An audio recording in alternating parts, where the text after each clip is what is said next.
भाग 9 नमस्कार कहानी बैरल में आपका स्वागत है। लीजिए पेश है रविंद्रनाथ टैगोर द्वारा लिखित उपन्यास आंख की किरकिरी।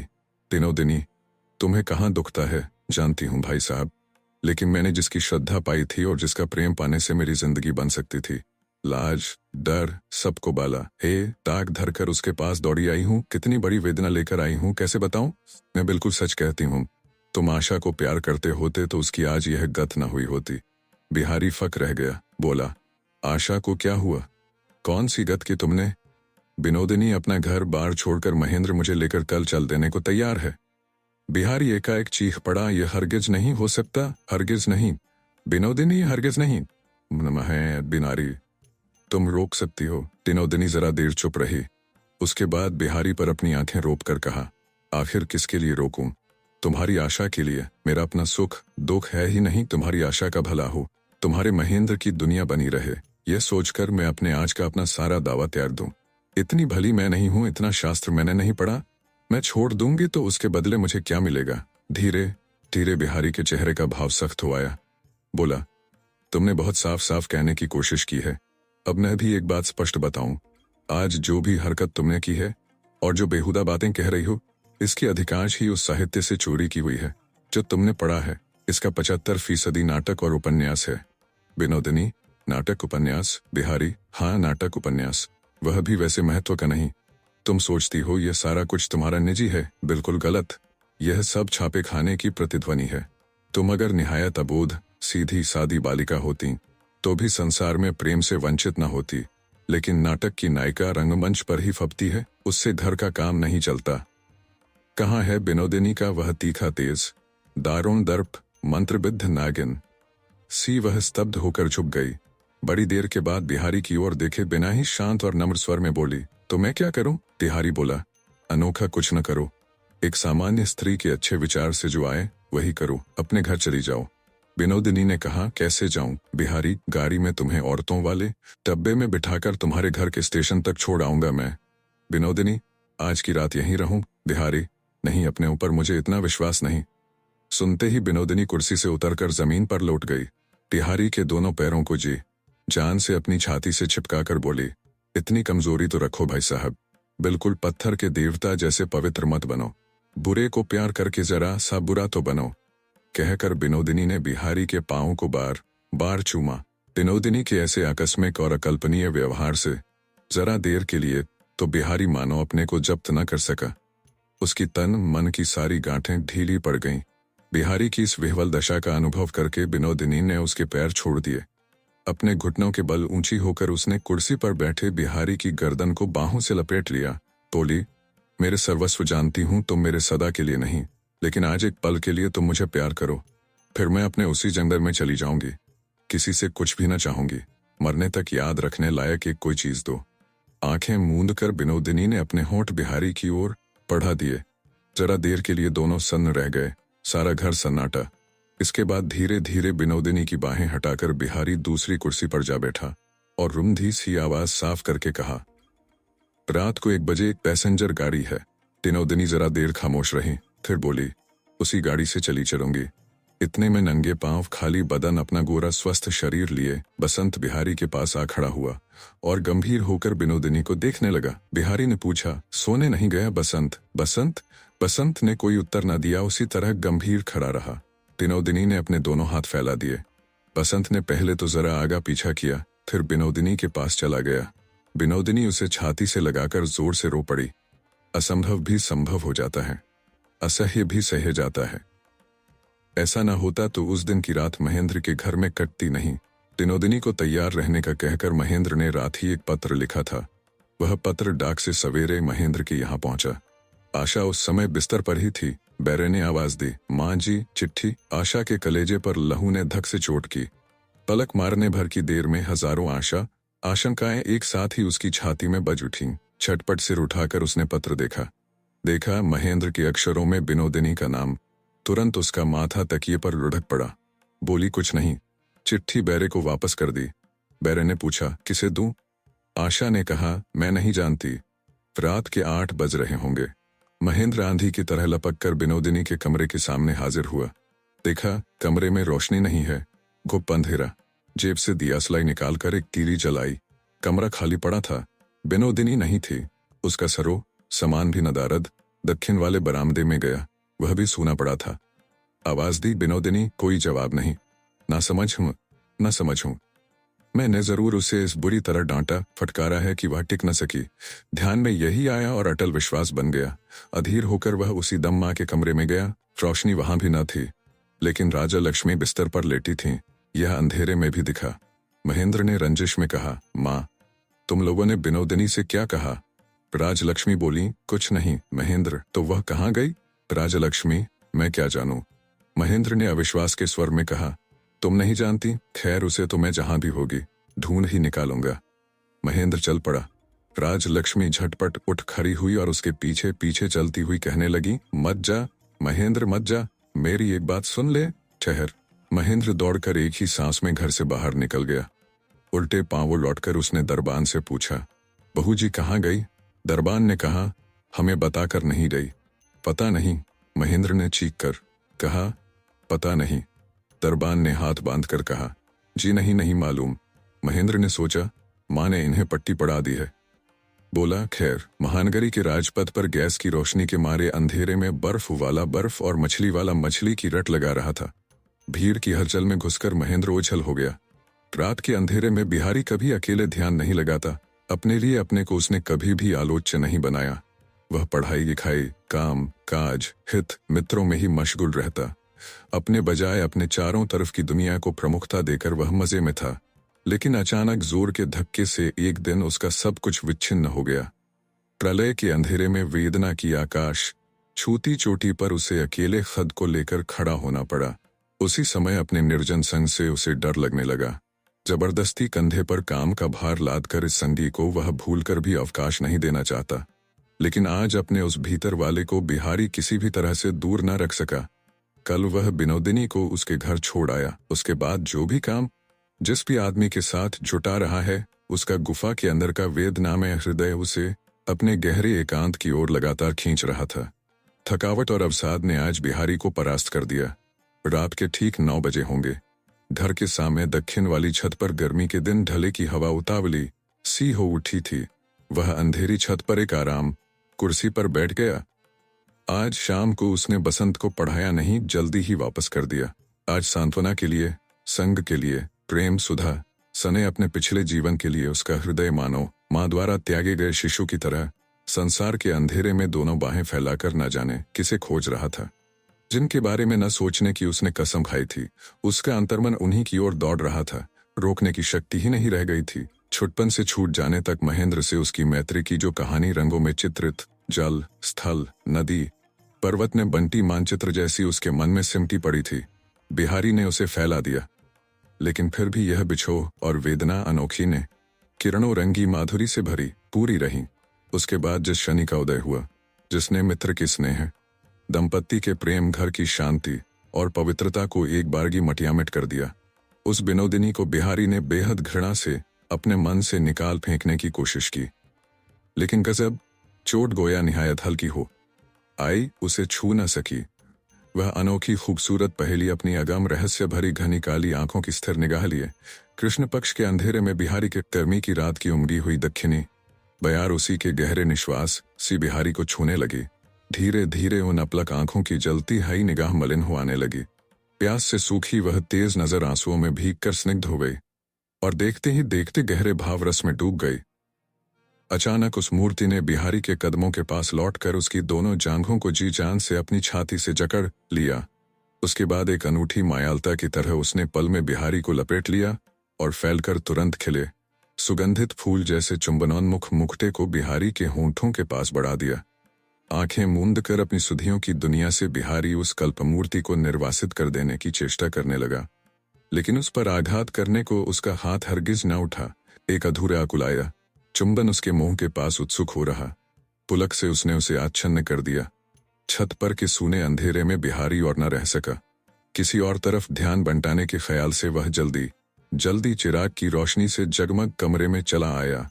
कोने में तिपाई पर रेशमी कपड़े में टकी एक मड़ी हुई तस्वीर थी। बिहारी ने कपड़ा हटाया, तस्वीर को लेकर रोशनी के पास बैठा और उसे अपनी गोद में रखकर देखने लगा। तस्वीर महेंद्र और आशा की थी, ब्याह के तुरंत बाद की। उसमें महेंद्र ने अपने लेख में महेंद्र भैया और आशा ने आशा लिख दिया था। तस्वीर को अपनी गोद में रखकर धिक्कारते हुए बिहारी ने विनोदिनी को मन से दूर हटाना चाहा, लेकिन विनोदिनी की प्रेम कातर यौवन कोमल बाहें बिहारी की जांघों को जकड़े रहीं। बिहारी मन ही मन बोला, प्रेम की इतनी अच्छी दुनिया को तबाह कर दिया। लेकिन विनोदिनी का उंगा आकुर चुंबन निवेदन उससे चुपचाप कहने लगा, मैं तुम्हें प्यार करती हूँ, सारी दुनिया में मैंने तुम्ही को अपनाया है। लेकिन यही क्या इसका उत्तर हुआ? एक उजड़ी हुई दुनिया की करुणा भरी चीख को यह बात ढक सकती है? पिशाचन, यह बिहारी की निखालस झिड़की थी या इसमें जरा स्नेह का सुर भी आ मिला था? जीवन ने प्रेम के सारे अधिकारों से वंचित होकर जब वह निरा भिखारी सा राह पर जा खड़ा हुआ, तब अनमांगे आज प्रेम के ऐसे उपहार को वह तहे दिल से ठुकरा सकता है। और इससे बेहतर उसे मिला भी क्या? अब तक तो वह अपने जीवन की बलि देकर प्रेम भंडार से महज टूटे कणों की भीख ही मांगता रहा।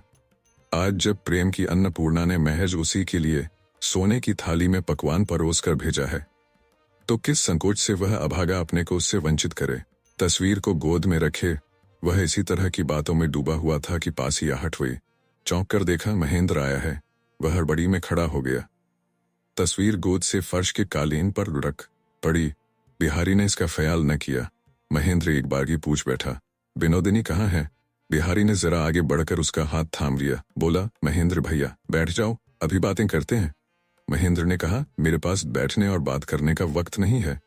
तुम ये बताओ कि विनोदिनी कहाँ है? बिहारी ने कहा, तुम ये पूछ रहे हो, एक वाक्य में जवाब नहीं दिया जा सकता, उसके लिए जरा बैठना पड़ेगा। महेंद्र ने कहा, उपदेश दोगे? वे सारे उपदेश मैं बचपन में ही पढ़ चुका हूँ। बिहारी, नहीं, उपदेश देने का ना तो मुझे अधिकार है न क्षमता। महेंद्र, तो धिक्कारोगे, मुझे पता है, मैं पापी हूँ, और तुम जो कहोगे वह सब हूं मैं, लेकिन सिर्फ इतना पूछना चाहता हूँ, विनोदिनी कहाँ है? बिहारी, मालूम है। महेंद्र, मुझे तो बताओगे या नहीं? देह दिखाऊंगा महेंद्र, तुम्हें बताना ही पड़ेगा। तुम उसे चुरा लाए हो और छिपा कर रखे हुए हो, वह मेरी है, मुझे लौटा दो।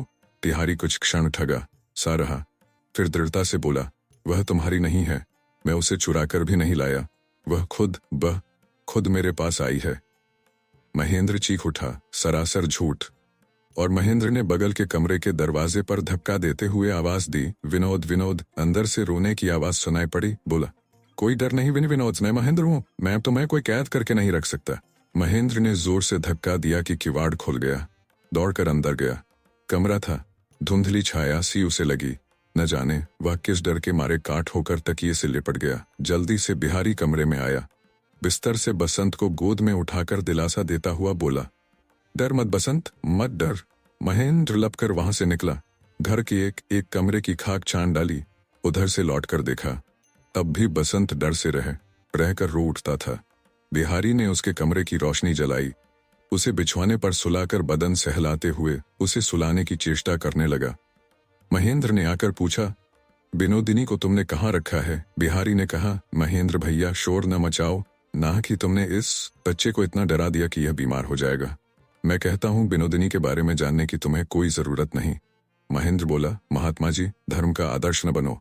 मेरी स्त्री की तस्वीर अपनी गोद में रखकर इस रात को किस देवता के ध्यान में किस पुण्य मंत्र का जाप कर रहे थे? पाखंडी, कहकर महेंद्र ने तस्वीर को जूते से रौंदकर चूर चूर कर डाला और फोटो के टुकड़े करके बिहारी पर फेंक दिया। उसका पागलपन देखकर बसंत फिर रो पड़ा। गला रुंध आया बिहारी का। अंगुली से दरवाजे का इशारा करते हुए वह बोला, जाओ। महेंद्र आंधी की तरह वहां से निकल गया।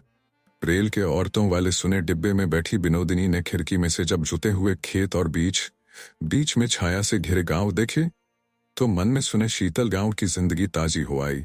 उसे लगने लगा, पेड़ों की छाया के बीच अपने आप बनाए कल्पना के बसेरे में अपनी किताबों से उलझकर कुछ दिनों के इस नगर प्रवास के दुहक दाह और जख्म से उसे शांति मिलेगी।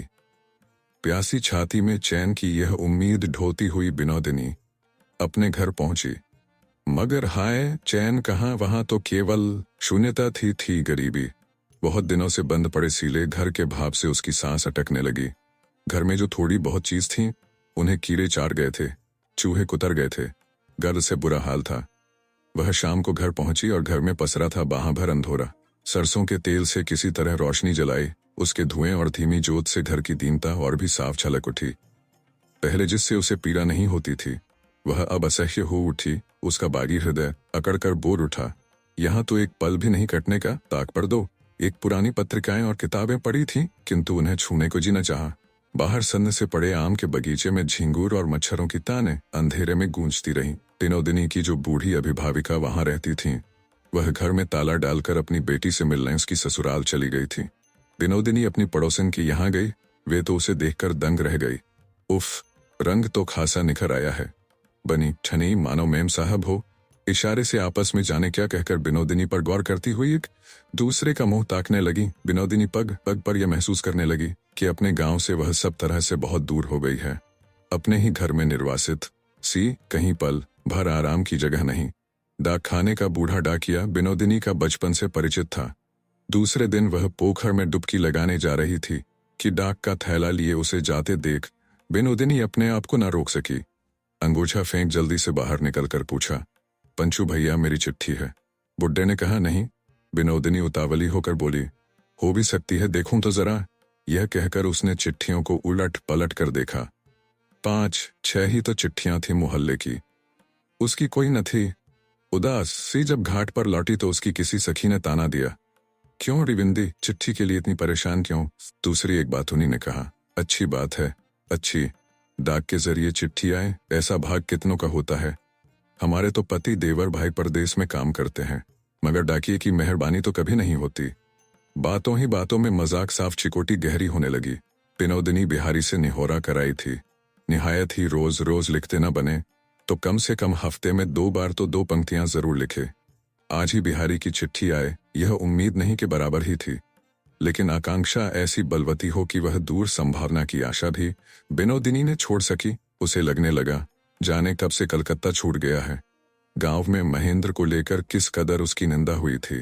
दोस्त दुश्मन की दया से यह उसकी अजानी ना रही। शांति कहाँ, गांव के लोगों से उसने अपने को अछूता रखने की कोशिश की। लोग बाग इससे और भी बिगड़ उठे। पापिनी को पास पाकर घृणा और पीड़न के विलास सुख से अपने को वे वंचित नहीं रखना चाहते। छोटा सा गांव अपने को सबसे छिपाए रखने की कोशिश बेकार है। यहाँ जख्मी हृदय को किसी कोने में दुबकाकर अंधेरे में सेवा जतन की गुंजाइश नहीं। जहां तहां से कौतूहल भरी निगाह जख्म पर आकर पड़ने लगी। उसका अंतर टोकरी में बंद पड़ी जिंदा मछली सा तड़पने लगा।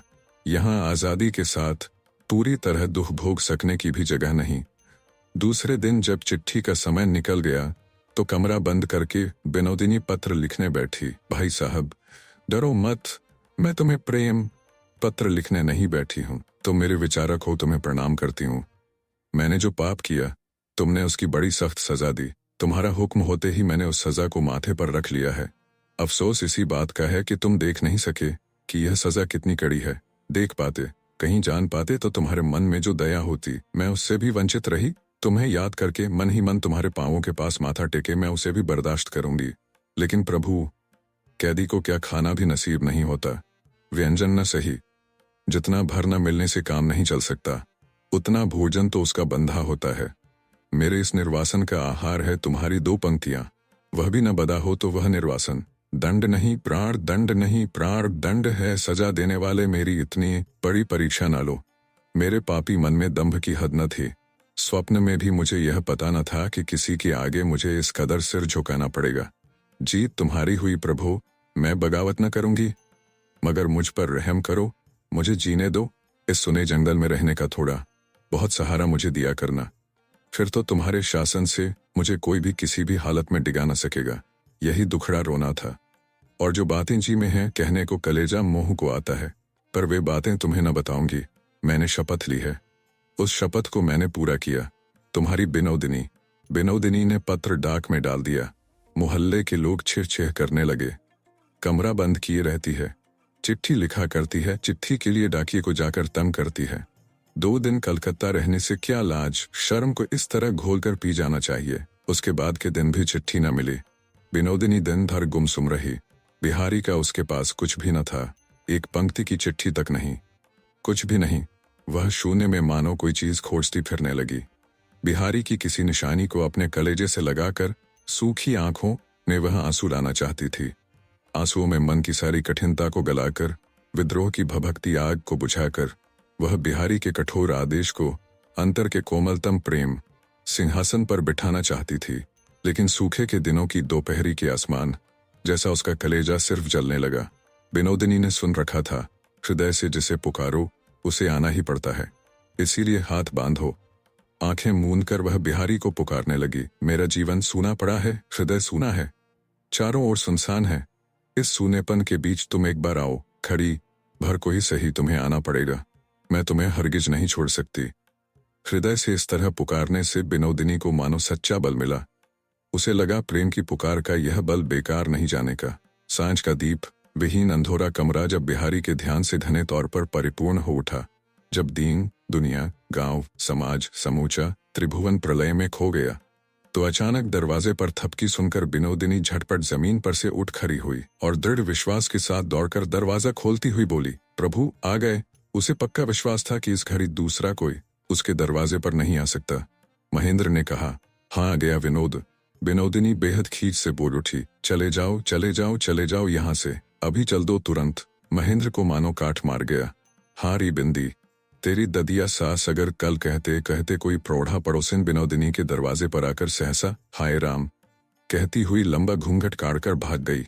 टोले में एक हलचल सी मच गई।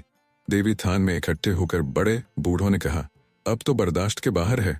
कलकत्ता के कारनामों को अनसुना भी किया जा सकता था, मगर इसकी यह हिम्मत। लगातार महेंद्र को चिट्ठी लिखकर उसे बुलाकर यहाँ ऐसा खुलकर खेलना, यह बेहियाई।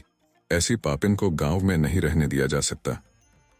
विनोदिनी को विश्वास था कि बिहारी का जवाब आज जरूर आएगा, लेकिन ना आया। अपने मन में वह कहने लगी, बिहारी का मुझ पर अधिकार कैसा? मैं उसका हुक्म मानने क्यों गई? मैंने उसे यह क्यों समझने दिया कि वह जैसा कहेगा सिर झुकाकर मैं वही मान लूंगी? उससे तो मेरा महज उतने ही भर का नाता है जितना भर उसकी प्यारी आशा को बचाने की जरूरत है। मेरा अपना कोई पावना नहीं, दावा नहीं, मामूली 2 पंक्तियों की चिट्ठी भी नहीं। मैं इतने तितनी तुच्छ हूं। ताह के जहर से विनोदिनी का कलेजा भर गया। काठ की मूरत जैसी सख्त बनी विनोदिनी जब कमरे में बैठी थी, उसकी ददिया सास दामाद के यहाँ से लौटी और आते ही उससे बोली, अरे मोह जली, यह सब क्या सुन रही हूँ? विनोदिनी ने कहा, जो सुन रही हो सब सच है। ददिया सास बोली, तो फिर इस कलंक का बोझा लिए यहाँ आने की क्या पड़ी थी? आई क्यों यहाँ? रुंधे क्रोधा से विनोदिनी चुप बैठी रही। वह बोली, मैं कह देती हूँ, यहाँ तुम नहीं रह सकती। अपनी खोटी तकदीर, सब तो मर ही गए। वह दुख सहकर भी मैं जिंदा हूँ। तुमने हमारा सिर झुका दिया, तुम तुरंत यहाँ से चली जाओ। विनोदिनी बोली, मैं अभी चली जाऊंगी। इतने में बिना नहाया धोया महेंद्र रुके बिखरे बालों से वहां आ पहुंचा। तमाम रात जागता रहा था, आंखें लाल लाल, चेहरा सूखा पड़ा। उसने संकल्प किया था कि मुंह अंधेरे ही आकर वह विनोदिनी को साथ ले जाने की फिर से कोशिश करेगा। लेकिन पहले दिन विनोदिनी में अभूतपूर्व घृणा देख उसके मन में तरह तरह की दुविधा होने लगी। धीरे धीरे जब बेला चढ़ आई, गाड़ी का समय हो आया, तो स्टेशन के मुसाफिरखाने से निकलकर मन से सारे तर्क वितर्क दूर करके वह गाड़ी से सीधा विनोदिनी के यहाँ पहुंचा। हयाशर्म छोड़कर दुस्साहस का काम करने पर आमादा होने से जो एक स्पर्धापूर्ण बल पैदा हुआ आता है, उसी बल के आवेश में महेंद्र ने एक उद्भ्रांत आनंद का अनुभव किया। उसका सारा अवसाद और दुविधा जाती रही। गांव के कौतूहल वाले लोग उस उन्मत्त दृष्टि में उसे कागज के निर्जीव पुतले से लगे। महेंद्र ने किसी तरफ नहीं देखा, सीधा विनोदिनी के पास जाकर बोला, विनोद, इस लोक निंदा के खुले मुंह में तुम्हें अकेला छोड़ जाऊं, ऐसा कायर मैं नहीं हूं। जैसे भी हो, तुम्हें यहां से ले जाना ही पड़ेगा। बाद में तुम मुझे छोड़ देना चाहो छोड़ देना, मैं कुछ भी न कहूंगा। तुम्हारा बदन छूकर मैं कसम खाता हूं, तुम जैसा चाहोगी वही होगा। दया कर सकूं तो जीऊंगा और न कर सकूं तो तुम्हारी राह से दूर हट जाऊंगा। दुनिया में अविश्वास के काम मैंने बहुतेरे किए हैं, पर आज तुम मुझ पर अविश्वास न करो। अभी हम कयामत के मुंह पर खड़े हैं, यह धोखे का समय नहीं। विनोदिनी ने बड़े ही सहज भाव से दृढ़ होकर कहा, मुझे अपने साथ ले चलो। गाड़ी है? महेंद्र ने कहा। है, विनोदिनी की सास ने बाहर आकर कहा। महेंद्र, तुम मुझे नहीं पहचानते, मगर तुम हम लोगों के बिराने नहीं हो। तुम्हारी माँ राजलक्ष्मी हमारे ही गांव की लड़की है। गांव के रिश्ते से मैं उसकी मामी होती हूँ। मैं तुमसे पूछती हूँ, ये तुम्हारा क्या रवैया है? घर में तुम्हारी स्त्री है, माँ है, और तुम ऐसे बहिया पागल बने फिरते हो। भले समाज में तुम मुंह कैसे दिखाओगे? महेंद्र निरुत्तर हो गया तो बुढ़िया बोली, जाना ही हो तो अभी चल दो, तुरंत। मेरे घर के बरामदे पर खड़े ना रहो, पल भर की भी देर न करो। अब कहकर बुढ़िया भीतर गई और अंदर से दरवाजा बंद कर लिया। बे नहाई, भूखी, गंदे कपड़े पहने बिनोदिनी खाली हाथों गाड़ी पर जा सवार हुई। जब महेंद्र भी चढ़ने लगा तो वह बोली, नहीं, स्टेशन बहुत करीब है, तुम पैदल चलो। महेंद्र ने कहा, फिर तो गांव के सब लोग मुझे देखेंगे। बिनोदिनी ने कहा, अब भी लाज रह गई है क्या? और गाड़ी का दरवाज बंद करके बिनोदिनी ने गाड़ीवान से कहा, स्टेशन चलो। गाड़ीवान ने पूछा, बाबू नहीं चलेंगे? महेंद्र जरा आगा पीछा करने के बाद जाने की हिम्मत न कर सका। गाड़ी चल दी। गांव की गैल छोड़कर महेंद्र सिर झुकाए खेतों के रास्ते चला। गांव की बहुओं का नहाना खाना हो चुका था। जिन प्रौढ़ाओं को देर से फुर्सत मिली, केवल वही अंगोछा और तेल का केटोरा लिए बोराए आम के मेहमा बगीचे की राह धाट को जा रही थीं। महेंद्र कहाँ चला गया, इस आशंका से राजलक्ष्मी ने खाना सोना छोड़ दिया। संभव असंभव सभी जगहों में साधुचरण उसे ढूंढता फिरने लगा। ऐसे में बिनोदिनी को लेकर महेंद्र कलकत्ता आया। पटलडांगा के मकान में उसे रखकर वह अपने घर गया। मां के कमरे में जाकर देखा, कमरा लगभग अंधेरा है, लालटेन की ओट दी गई है। राजलक्ष्मी मरीज जैसी बिस्तर पर पड़ी है और पायताने बैठी आशा उनके पांव सहला रही है। इतने दिनों के बाद घर की बहू को सास के पैरों का अधिकार मिला है। महेंद्र के आते ही आशा चौंकी और कमरे से बाहर चली गई। महेंद्र ने जोर देकर सारी दुविधा हटाकर कहा, मां, मुझे यहाँ पढ़ने में सुविधा नहीं होती, इसलिए मैंने कॉलेज के पास ही एक डेरा ले लिया है, वहीं रहूंगा। बिस्तर के एक ओर का इशारा करके राजलक्ष्मी ने कहा, जरा बैठ जा। महेंद्र सकुचाता हुआ बिस्तर पर बैठ गया। बोली, जहां तेरा जी चाहे तू रहे, मगर मेरी बहू को तकलीफ मत देना। महेंद्र चुप रहा। राजलक्ष्मी बोली, अपना भाग ही खोटा है, तभी मैंने अपनी अच्छी बहू को नहीं पहचाना। कहते कहते राजलक्ष्मी का गला भराया, लेकिन इतने दिनों तक प्यार करके तूने उसे इस तकलीफ में कैसे डाला? राजलक्ष्मी से और ना रहा गया, रो पड़ी। वहां से उठ भागे तो जी जाए महेंद्र, लेकिन तुरंत भागते न बना। मां के बिस्तर के एक किनारे चुपचाप बैठा रहा। बड़ी देर के बाद राजलक्ष्मी ने पूछा, आज रात तो यहीं रहेगा ना? महेंद्र ने कहा, नहीं। राजलक्ष्मी ने पूछा, कब जाओगे? महेंद्र बोला, बस अभी। तकलीफ से राजलक्ष्मी उठी। कहा, अभी? बहू से एक बार मिलेगा भी नहीं? महेंद्र चुप रहा। राजलक्ष्मी बोली, ये दिन बहू ने कैसे गुजारे तुझे कुछ पता भी है? अरे भैया, तेरी बेरहमी से मेरा तो कलेजा फट गया, कहकर राजलक्ष्मी टूटी डाल सी बिस्तर पर लेट गई। महेंद्र उठकर बाहर निकला। दबे पांव सीढ़ियां चढ़कर वह अपने ऊपर के कमरे की ओर चला। वह चाहता नहीं था कि आशा से भेंट हो। ऊपर पहुंचते ही उसकी नजर पड़ी। कमरे के सामने सायाबान वाले बरामदे में आशा जमीन पर ही पड़ी थी। उसने महेंद्र के पैरों की आहट नहीं सुनी थी। अचानक उसे सामने देख कपड़े संभालकर उठ बैठी। इस समय कहीं एक बार भी महेंद्र ने चुन्नी कहकर पुकारा होता तो वह महेंद्र के सारे अपराधों को अपने सिर लेकर माफ की गई अपराधिनी की तरह उसके दोनों पैर पकड़कर जीवन भरकर, लेकिन महेंद्र वह नाम लेकर न पुकार सका। आशा संकोची बैठी रही। महेंद्र ने भी कुछ न कहा, चुपचाप छत पर टहलने लगा। चांद अभी तक उगा न था। छत के एक कोने में छोटे से गमले के अंदर रजनीगंधा के 2 डंठलों में 2 फूल खिले थे। छत पर के आसमान के वे नखत, वह सत भैया, वह काल पुरुष, उनके जाने कितनी संध्या के एकांत प्रेमाभिनय के मौन गवाह थे। आज वे सब टुकुर टुकुर ताक। महेंद्र सोचने लगा, इधर के इन कई दिनों की इस विप्लव कथा को इस आसमान के अंधेरे से पूंछकर ठीक पहले की तरह अगर खुली छत पर चटाई डाले, आशा की बगल में उसी सदा की जगह में सहज ही बैठ पाता। कोई सवाल नहीं, कोई जवाबदेही नहीं, वही विश्वास, वही प्रेम, वही सहज आनंद। लेकिन हाय, यहाँ उतनी सी जगह को फिर लौटने की गुंजाइश नहीं। छत की चटाई पर आशा के पास की जगह का वह हिस्सा महेंद्र ने खो दिया है। अब तक बिनोदिनी का महेंद्र से एक स्वाधीन संबंध था, प्यार करने का पागल सुख था, लेकिन अटूट बंधन नहीं था। अब वह बिनोदिनी को खुद समाज से छीन कर ले आया है। अब उसे कहीं भी रखाने की, कहीं भी लौटा आने की जगह नहीं रही। महेंद्र ही अब उसका एकमात्र अवलंब है। अब इच्छा हो या न हो, बिनोदिनी का सारा भार उसे उठाना ही पड़ेगा। लंबी उसांस लेकर महेंद्र ने एक बार आशा की ओर देखा। मौन रुलाई से अपनी छाती भरी आशा तब भी उसी तरह बैठी थी। रात के अंधेरे ने मां के दामन की तरह उसकी लाज और वेदना लपेट रखी थी। न जाने क्या कहने के लिए महेंद्र अचानक आशा के पास आकर खड़ा हुआ। सर्वांग की नसों का लहू आशा के कान में सिमटकर चीखने लगा। उसने आंखें मूंद लीं। महेंद्र सोच नहीं पाया कि वह आखिर क्या कहने आया था।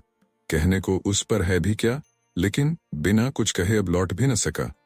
पूछा, कुछ यूं का झब्बा कहाँ है? कुंजियों का झब्बा बिस्तर के नीचे था। उठकर कमरे में चली गई। महेंद्र उसके पीछे पीछे गया। बिस्तर के नीचे से कुंजियां निकालकर आशा ने बिस्तर पर रख दी। झब्बे को लेकर महेंद्र अपने कपड़ों की अलमारी में एक एक कुंजी लगाकर देखने लगा। आशा रह न सकी, बोल पड़ी, उस अलमारी की कुंजी मेरे पास न थी। कुंजी किसके पास थी, यह बात उसकी जुबान से न निकल सकी, लेकिन महेंद्र ने समझा। आशा जल्दी जल्दी कमरे के बाहर निकल गई। उसे डर लगा कहीं महेंद्र के पास ही उसकी रुलाई न छूट पड़े। अंधेरी छत की दीवार के एक कोने की तरफ मुंह फेर कर खड़ी उफनती हुई वह रुलाई दबाकर रोने लगी, लेकिन रोने का ज्यादा समय न था।